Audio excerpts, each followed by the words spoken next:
We need to teach our children that when they make a choice, they change the future. I remember more than a year ago I said something to Gitaji.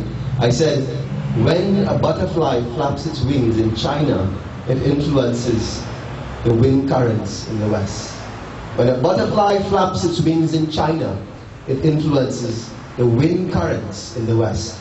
It simply says that everything in this world is connected. And know that when our children and when we make choices, it is going to change their future. It is going to. Because everything that we utter, our words are not hollow, you know. Senior Bhad always says, when you say, Prem Samalosya Ramachandra Ki, you see nobody saying Jai? You see that Jai is not wasted.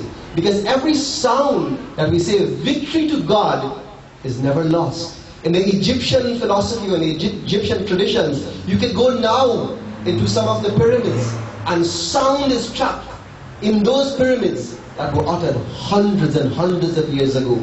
It is a living example, modern day example, that shows you that even what you utter as a word never gets lost. Because even if it goes and reverberates in the cosmos or in the eternal heavenly regions or the wider universe, it will come back to you one day. Whether you call that one day heaven or whether you call that one day hell, whatever you utter, whatever choices you make, you will change your future. You ever hear somebody say, boy, be careful what you wish for, you just might get it? That is true. That is so true. Because whenever you utter something, there's going to be a consequence of that. And how do you do that? Ask your children to talk about the choices that they make today. And help them to understand. You see, children don't understand action and consequence of action. All children understand is action. I want this, I don't want to do this, this feels good, do it like that. Children grew up without influence, they will only understand action. And it is our responsibility as a parent to teach them consequence of action. And we need to show them that the choices that they make in their life, there is going to be a consequence. And how do we do that? With examples from our own life. When we show our children examples in our own life, whether those were good choices or bad choices, we need to show them that who we are today is as a result of the consequence of those choices. I remember some parents in conversation was saying to me, you know, if I had really studied a little more, I would not have been doing what I'm doing today. If I had done something differently in my life before, I would have been probably financially different today in my life. If I had given up a particular addiction earlier in my life, I would have been probably somebody else today. But the most important thing in talking to your children about your own life, about action and consequence of action, is do it without showing regret. Show them that there is consequence for action, but don't show them that there is regret in your life for the consequence of your action. Show them as learning in every experience.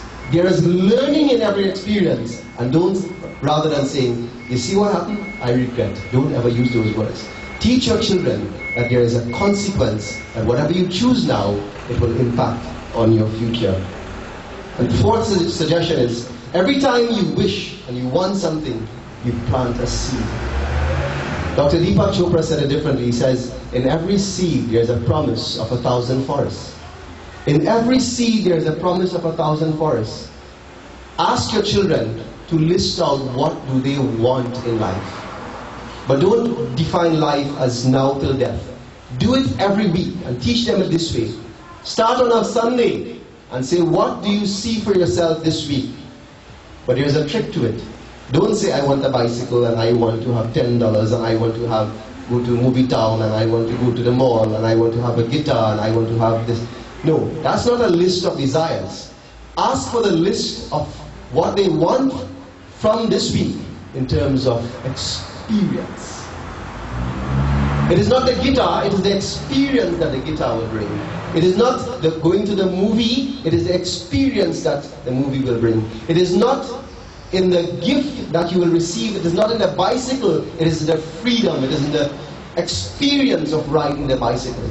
So help your children to define in this coming week, what do you want in this week? Not from an object's point of view, but from an experience point of view. The second suggestion in helping them to define what they want, it is this. Define your life. not by the experience, but define them by the emotions that they generate. Let me give you a classic example that children will have. One, many children love to play cricket. Boy or girl, isn't that so? From a childhood age, they grow up playing cricket. And I have had many experiences where cricket becomes very competitive. And in being competitive, you want the best team. And sometimes in wanting the best team, those other children who may not be as talented or have sportsman-like qualities or may have disabilities, sometimes are not chosen to be in that team. And if your child comes home and tells you about a cricket game that they won, ask the child, was there another child who wanted to be a part of that team, who really wanted to be a part of that team and didn't get picked because of his ability or disability? And if the child tells you yes, ask the child, how did you feel to see that child not play? You see, the true benefit of life would not have been in winning the game, but the true benefit of that experience would have been how you played the game.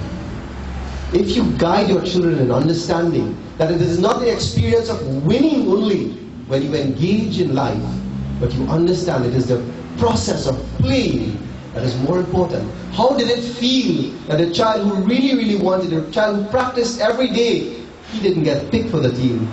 How did you feel when you looked at that young boy or young girl? When you help that child to understand that whatever you want should be based on the emotions, on the benefits of that emotion that it will bring when you get it, then you're pointing the child in the right direction. The last suggestion, and I will not dwell on it, it is to teach your children, remind them that they are here for a purpose. There is a reason that they were sent into this world. Our children didn't ask to come into this world, we brought them.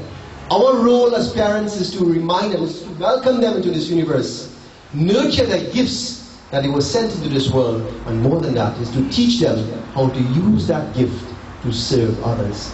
If our children's gifts are hoarded, then we would not have given them the best that life would have given to them. Our role as parents is to help them to understand their qualities, their gifts, whatever the gift is, and teach them how to serve those around us. So as I summarize this morning, please remember that everything is possible. Teach your children that if you want to get something, learn to give it. That when you make a choice, you are actually changing the future. Every time you want something or you wish for something, you're actually planting a seed. And finally, our role in giving our children a life of spirituality is to put them on purpose, to understand that for a life to be fulfilled and for your vision to make sense in your life, you should align the qualities that your children have come into this world with and encourage them along that way.